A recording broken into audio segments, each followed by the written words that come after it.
SO1, whilst in SO3 we got Sea Power. Hello. Hello. So somebody just touched on it there. So Disco Elysium. So how did that come about in the first place? Because it was a massive success for you. It was Robert from Estonia sought us out as his number one band and made us do it. And made you do it? Yeah, he's a big guy. Persuasive. Yeah. Turned out he actually had a brilliant game, so it was okay. Yeah, well, it was award-winning with the soundtrack and everything, and I know, and we'll talk in a moment. We won a BAFTA for that, Mark. I know you did. I know that's what I'm getting don't like at. to talk about it. Yeah, no. Don't mention it again, please. Even though you've got a BAFTA T-shirt on. But so, how did you find writing that? You know, how different was it to writing the normal kind of Sea Power material? It was. We worked sort of on our own, didn't we? Yeah, it was great. You know, sit at home, do what you like. Robert Robert instructed us quite a lot. It played to our strengths. We could work on our own, get into our own dark, depressive worlds and just express it.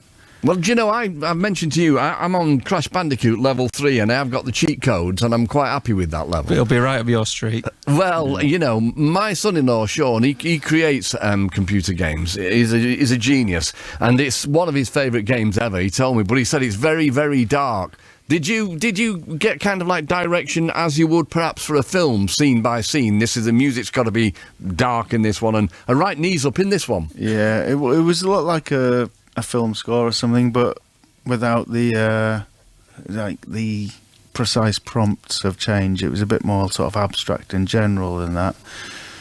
But it is a very I want to big it up because it's a very good game. It's got a lot of depth to it. It's got some really great writing.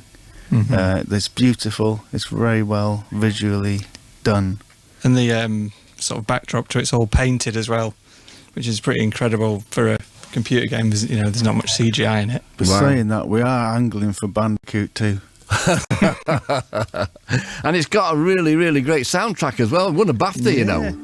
And yeah, it's good. It's got some new people to our gigs, and it's a very welcome presence. Yeah, of course. And so, off the back of it, have you had any more offers?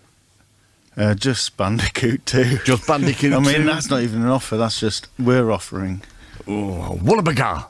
You see, I don't know if you recognise that as being part of Crash Bandicoot, but it is. I was a Mario Kart man myself, but you know. Well, each to their own. Okay, then on to Crankenhouse. And so, have you been keeping count? How many Crankenhouse have you done before this one?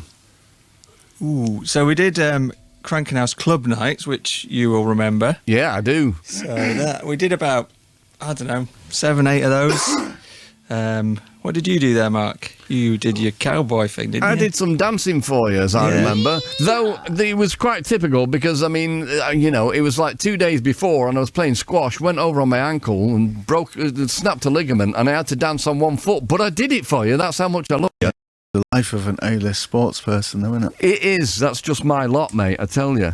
And I also have got really great memories of the event at Tan Hill, the highest pub in the UK. Oh, yeah. Yeah, that was a sort of precursor for what we're doing now at Crankenhouse. Yeah. It was mad. I do remember, I think it was in May, was it? But it was snowing and lots of the bands were sleeping in tents outside and they froze. The hips froze up as well, they couldn't get out.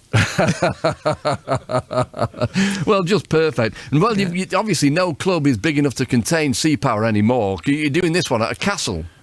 Yeah, Muncaster Castle, which just the west side of the Lake District, which is, it's beautiful. And they've got their own owl and bird of prey centre, so they do that every day.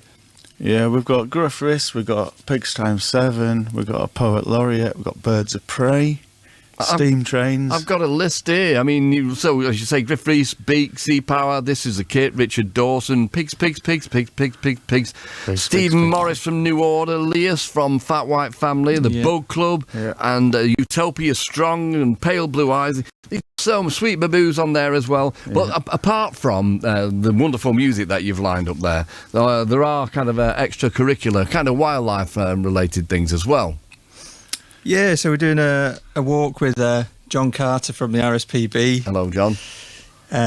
We've got a dog show. Daniel Wakeford's going to be sort of judging that. So what are the categories? Well, one of them's if your dog looks like a drummer. or if it behaves like Marky Smith. So stuff like that. So you could be in for a win. Well, I have got 3 dogs, but I wasn't planning on bringing any of them. But we'll see, won't we? We'll see. All right, then. Well, I've kept you long enough in this style. So are you going to do 4 tunes for us? Are you doing, or 3 is it now? 4. 4. Oh, you're too kind. You really are. So what I've got written here is Transmitter, Two Fingers, Fire Escape in the Sea, and Lakeland Echo. Is that right? That's the one. In that order. Brilliant. Okay. All right. Sea Power live in session. Thank you.